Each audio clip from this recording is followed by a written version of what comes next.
सुबुंनि बाहागो लानायाव UPPL हान्जानि भेरगावआव दिनै सुबुं गौमा खुंनाय जादों आरो राजनीतिक जोंनि जे इलेक्शनखौ लानानै जोंनि बेवहाय मेल खुंनाय जादों। आङो बेवहाय बाहागो लाफैनाय रोजा रोजा जोंनि बिदा फंबाय बिब' बिनानाव बयनोबो साबायखर बावो।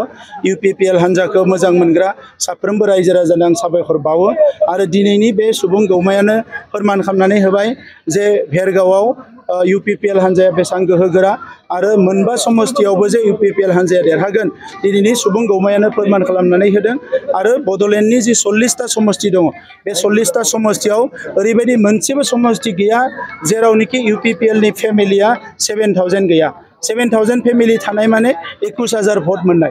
दा नंखायनो फैगौ बिसायख'थियाव UPPL हान्जाया हारसिंनो सरकार दानो हानाय जखानि जोङो माने मासि मोनगोन आरो हारसिंनो सरकार दागोन। उदालगुरियाव जिथु हिंसायारि जाथाया बारम्बार सोमजिबाय थादों। आं बयखौबो खावलायो जे इलेक्शना एसे गणतान्त्रिक प्रक्रिया बेवहाय जाहाथे रावबो हिंसानि आश्रय लाया।